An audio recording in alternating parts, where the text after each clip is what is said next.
దేవుడు ఎప్పుడు కూడా వాళ్ళు దేవుని యొక్క వెలుగుతలు కలుగున్నప్పుడు వాళ్ళకి విజయాన్ని ఇచ్చేవాడు. కానీ ఎప్పుడైతే వీళ్ళు దేవుని విడిచిపెట్టి కనిపించే ప్రతిదాన్ని కూడా మొక్కడం ప్రారంభించారో వాళ్ళకి అపజయాలు వచ్చి దూరదేశాలకు దేవుడు వాళ్ళని పంపించేసేవాడు. దేని నిమిత్తం? దాసులుగా. అంటే మీరు ఒక రాజు రావటం, వీళ్ళని గెలవటం, వీళ్ళందరినీ పట్టుకెళ్ళిపోవడం, ఇలా జరిగేది అనమాట. అయితే ఇలా జరుగుతున్నప్పుడు దేవుడు మరలా వాళ్ళని కనికరించి ఎక్కడెక్కడికైతే వీళ్ళందరినీ పంపించేశాను మరలా తీసుకొస్తానని దేవుడు చెప్తున్నాడు.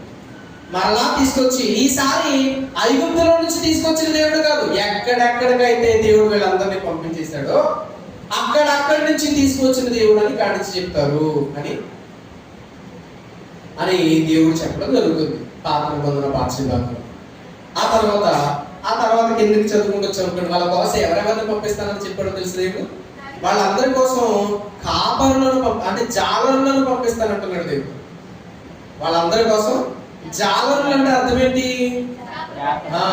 అంటే వాటన్నిటిని ఆవేశపట్టుకున్నట్టుగా జాలరులను పంపిస్తాను నేను, ఎక్కడెక్కడికి వెళ్ళిపోయిన వాళ్ళందరినీ కూడా తీసుకొస్తానని చెబుతూ జాలరులతో పాటుగా ఇంకా పంపిస్తానంటున్నాడు దేవుడు. జాలరులతో పాటుగా వేటగాళ్ళని పంపిస్తా అంటున్నాడు దేవుడు. జాలరులు ఏమో చేపలు పట్టుకుంటారు, వేటగాళ్ళు ఏం చేస్తారు? వేటాడేస్తారు. మరి దేనికి ఎవరిని వేటాడతారు? ఎందుకు వేటాడతారు అని ఆలోచిస్తే, ఎందుకు అంటే వీళ్ళు చేసిన పనులన్నీ దేవుడికి తెలుసట, గుర్తున్నాయట. వీళ్ళు ఎక్కడెక్కడికి తిరిగారో, ఏమేమి చేశారో, ఏమేమి దేవుని విరుద్ధంగా ఏమేమి కార్యాలు చేశారో అన్ని దేవుడికి గుర్తున్నాయట. ఏది మర్చిపోలేదని అన్ని గుర్తు పెట్టుకున్నాను. కాబట్టి వాళ్ళు చేసిన దానికి ప్రతిఫలాన్ని నేను ఇస్తాను, ఆ వేటగాళ్ళని తీసుకొస్తాను, వేటాడిచ్చేస్తాను మొత్తం దేవుడు చెప్తున్నాను.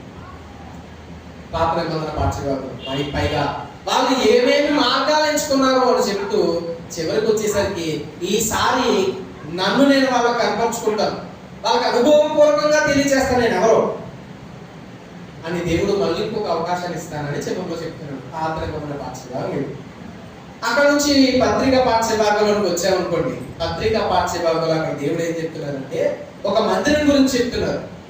మందిరం గురించి చెప్తూ ఆ మందిరంలో రాళ్ల గురించి చెప్తూ ఎవరెవరు ఎలాంటి వారు అని పత్రికా పాఠ్యభాగం తీసుకొచ్చి ఈ మందిరం ఎక్కడ కట్టబడుతుంది, ఎలా కట్టబడుతుంది అనే విషయాన్ని సువార్త పాఠ్యభాగంలో చెప్తున్నారు. ఆ మందిరంలోనికి మనం వెళ్ళాలి అని అంటే మనం ఏం చేయాలి? ఇది ఈరోజు పూర్తి పాఠ్యభాగం. ఈరోజు మనం చదువుకునే పూర్తి పాఠ్యభాగం. అసలు ఇశ్రాయేలు ఏం చేసింది, ఏం జరిగింది, ఒకసారి మనం పాత నిబంధన పాఠ్యభాగంలోకి వెళ్ళి చూద్దాం.